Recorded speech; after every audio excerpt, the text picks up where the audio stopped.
আসসালামু আলাইকুম। Welcome to the Mimi's adventure. Mimi's adventure মানেই অদেখাকে দেখা, অজানাকে জানা। আজকে ঠিক মরুভূমির বুকে একটি গবাদি পশুর খামারেই ঘুরে দেখব যে কিভাবে তপ্ত মরুভূমিতে এই পশুপালন করা হয়ে থাকে। সংযুক্ত আরব আমিরাতের একটি মেঠো পথ ধরে এগিয়ে চলছি। দুপাশে সারি সারি খেজুর গাছ। আর আমরা জানি যে আরব দেশগুলোর অর্থাৎ মরুর প্রতীক হচ্ছে এই খেজুর গাছ, যা মাথা উঁচু করে সারি সারি হয়ে দাঁড়িয়ে আছে। ইতোমধ্যে পৌঁছে গিয়েছি সেই কাঙ্ক্ষিত জায়গায়, অর্থাৎ যেখানে এই মরুভূমির বুকে একটি গরুর খামার রয়েছে। একটু ঘুরে দেখব, জানবো যে কিভাবে এই মরুভূমির বুকে গবাদি পশু পালন করা হয়ে থাকে। প্রথমে চোখে পড়ে গেল অনেকগুলো দুম্বা বা ভেড়ার পাল। এখানে দু রঙের হচ্ছে দুম্বা রয়েছে। এই পাশে দেখা যাচ্ছে সাদা, আর ওই পাশে হচ্ছে কালো সাদার সংমিশ্রণ। এটা আমাদের বাংলাদেশে সাধারণত এই ভেড়া বা এই ভেড়াগুলো একটু ছোট হয়ে থাকে। বাট এটা দুম্বা আমি যতটুকু জানি এজন্য এরা একটু সাইজে বড় এবং একটু উঁচু, উঁচু। আর এদের প্রচুর চাহিদা রয়েছে এই আরব দেশগুলোতে, স্পেশালি সংযুক্ত আরব আমিরাতে। আর এপাশে ২ পাশ মিলে হচ্ছে এদেরকে আলাদা করে রাখা হয়েছে। সাদা আর সাদা কালোর যে মিশ্রণ রয়েছে এই ২ শ্রেণীকে। এদেরকে ঠিক কি খাওয়ানো হয়, কিভাবে কি করা হয় একটু পরেই জানবো যারা এর দায়িত্বে রয়েছে, অর্থাৎ এই পশুপালনের দায়িত্বে রয়েছে। এখন অনেক গরম। এই গরমের মধ্যেও এরা মাশাআল্লাহ বেশ সুস্থ স্বাভাবিকই রয়েছে। বিড়াল, যা আমার সবসময়কার সঙ্গী, আমি যেখানেই যাই সেখানেই এদের উপস্থিতি আলহামদুলিল্লাহ পেয়ে যাই। কারণ আমার প্রাণীদের মধ্যে বিড়াল নিজের খুব কাছের একটি প্রাণী মনে হয়। যেটি বাংলাদেশে থাকা অবস্থায় আমি বরাবরই আমার অনেকগুলো বিড়াল ছিল। কিন্তু বিদেশে এসে সেভাবে কাছে রাখার সুযোগ হয় না। কিন্তু এখানে এসেও এই বিড়াল পেয়ে গেলাম। তো সবসময় কাছাকাছি রয়েছে আমার সাথে, সাথে। আ এই পাশটাতে দেখা যাচ্ছে যে গরুর খামার অর্থাৎ ছেড়ে দেয়া। ওই কর্নারে ছোট করে ওখানে ছোট, ছোট যে গরুর বাছুর বলি আমরা, অর্থাৎ বাচ্চা গরুগুলোকে রাখা হয়েছে। আর এপাশে হচ্ছে বড় গরুগুলো। এভাবে পানি খাওয়ানোর জন্য ব্যবস্থা করা হয়েছে। যেটা অনেকটা চৌবাচ্চা টাইপের। অর্থাৎ এভাবে এর মধ্যে পানি দেয়া থাকে আর গরুগুলো ছেড়েই এখানে লালন-পালন করা হচ্ছে। আ এরা যে যার মতো করে এসে যখন পিপাসা লাগে তখন পানি পান করে থাকে এখান থেকে।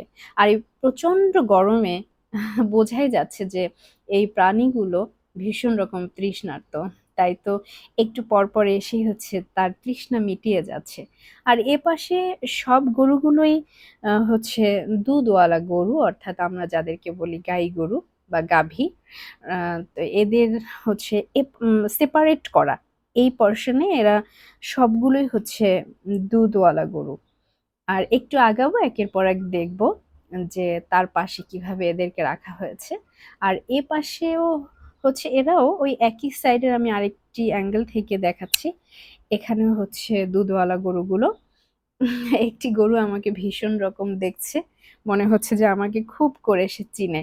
এমনভাবে তাকিয়ে রয়েছে মাশাআল্লাহ। একটু এগিয়ে গেলাম সামনের দিকে। এপাশে চেম্বার করা। তো ওই পাশে দেখা যাচ্ছে যে সব গরুগুলো অর্থাৎ ছেলে গরু যেগুলোকে বলা হয় ষাঁড় গরু। হ্যাঁ, তো আলাদা করে রাখার নিশ্চয়ই কোনো কারণ রয়েছে। কিন্তু আমি জানার সুযোগ নেই। এটিকে এখানে একেবারেই চেম্বার আইসোলেটেড করে রাখা হয়েছে কেন আমি জানি না। আ সমস্যাটা হচ্ছে এই খামারের দায়িত্বে যিনি রয়েছেন তিনি হচ্ছেন ইথিওপিয়ান। তিনি হিন্দি বলতে পারেন না। আ ইংলিশ বলতে পারেন না। তিনি শুধুমাত্র তার লোকাল ল্যাঙ্গুয়েজে কথা বলতে পারেন। যার জন্য আমি তার কাছ থেকে কোনো অ্যাকুরেট ইনফরমেশন পাইনি যে আ এদেরকে কিভাবে লালন-পালন করানো হয় বা কি খাওয়ানো হয়। আমার সেই সঙ্গী বরাবরই আমার সাথে রয়েছে। বিড়াল সবসময় হচ্ছে ওরা একটু আদরপ্রিয় হয়ে থাকে।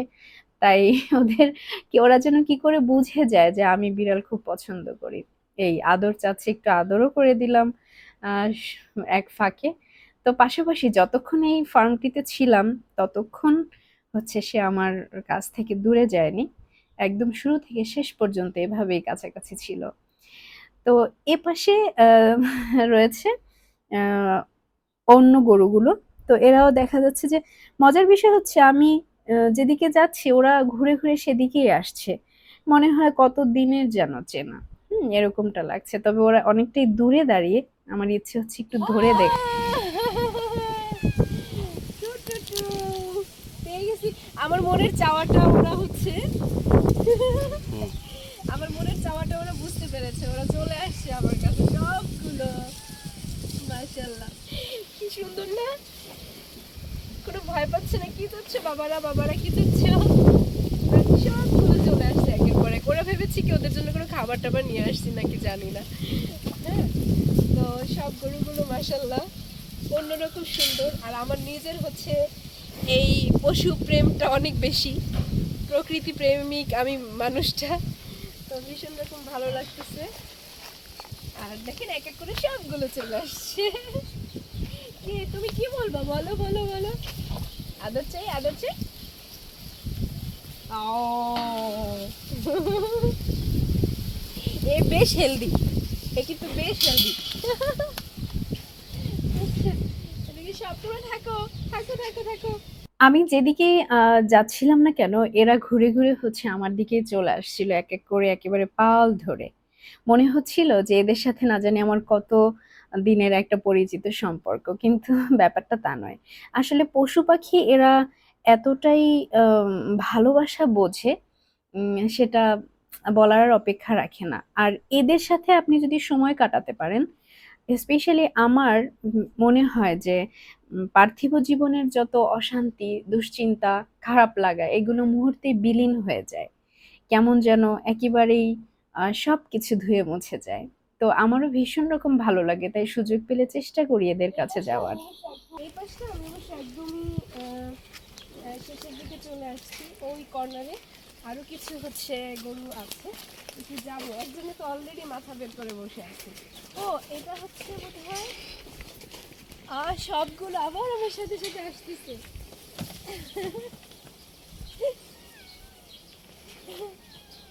সবগুলো সবগুলো আবার সাথে সাথে আসতেছে। তিনি তো আছেন এই পাশাপাশি। কি অ্যাটেনশন, কি অ্যাটেনশন, মাশাআল্লাহ। এখানে হচ্ছে গিয়া সবগুলো ছেলে গরু, ওরা বেশ বড় বড়। আমার মানে আমি ভয় পাচ্ছি তাই একটু সরে যাচ্ছি। ওই একজন আসতেছেন।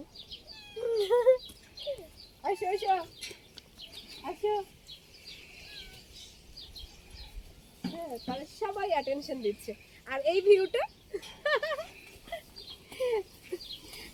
দেখেন কি অবস্থা। ওই পাশ থেকে সব আবার এই পাশে চলে আসছে। ওমা তুমি আমায় অনেক ভালোবাসো না? তুমি আমায় অনেক ভালোবাসো। তুমি তো আমার পিছু ছাড়ছো না। ইস, যদি থাকতে পারতাম তোমার সাথে থেকে যেতাম। ও বাবা, দেখেন কি করে সে, কি করে সে। কি বলো, অনেক কষ্ট হচ্ছে না গরমে? অনেক রোদ, অনেক কষ্ট হচ্ছে। তুমি আমাকে চিনে ফেলেছো। মাশাআল্লাহ। দুঃখিত আমি তোমাদের কোনো কিছু খাওয়াতে পারছি না, কারণ এর তো পারমিশন নেই না। তোমাদের দেখতে পাচ্ছি সেটাই অনেক বেশি ভালো লাগলো। ওকে, টাটা টাটা টাটা টাটা টাটা। উনি ক্যামেরাতে নার্ভাস, কথা বলতে চাইলেন না। দ্বিতীয়ত উনি হিন্দি জানেন না, উর্দু জানেন না, ইংলিশ জানেন না, ইথিওপিয়ার।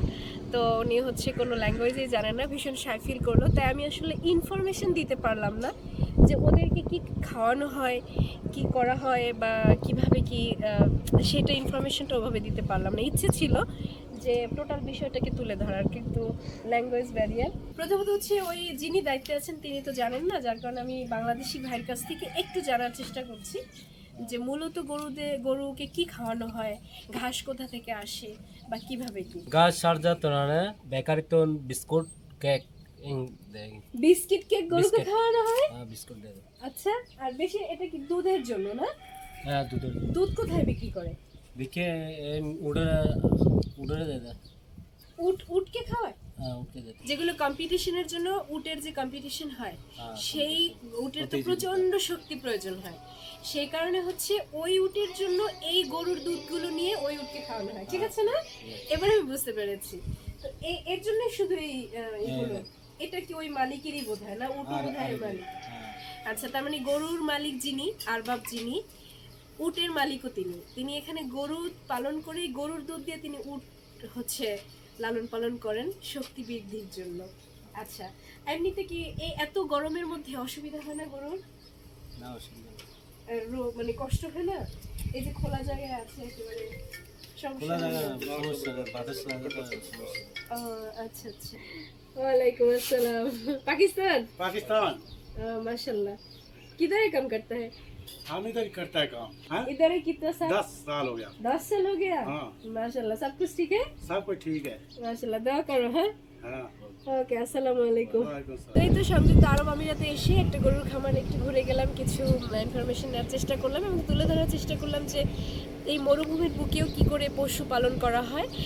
যদিও খুব একটা ইনফরমেশন এখানে আমি নিয়ে আসতে পারিনি যেহেতু ল্যাঙ্গুয়েজ ব্যারিয়ার। সো এই তো চেষ্টা করব এখানকার এরকম নতুন বিষয়গুলোকে ওয়ান বাই ওয়ান তুলে ধরার। সে পর্যন্ত দোয়া কামনায়, আল্লাহ হাফেজ, আসসালামু আলাইকুম। খামার থেকে বের হয়ে যাচ্ছি, চলে যাচ্ছি আবার আপন ঠিকানায়। এই তো দুপাশে হচ্ছে এভাবে করে খেজুর গাছের পাতা দিয়ে, অর্থাৎ যেগুলো দিয়ে হচ্ছে এভাবে বেড়া দেয়া আছে। আর এই তো ইউ এর পতাকা উঠছে। এই দেশের এই ব্যাপারটা খুবই আকর্ষণীয়। যে কোনো জায়গায় তাদের পতাকাটা সবসময় এভাবেই উড়তে থাকে।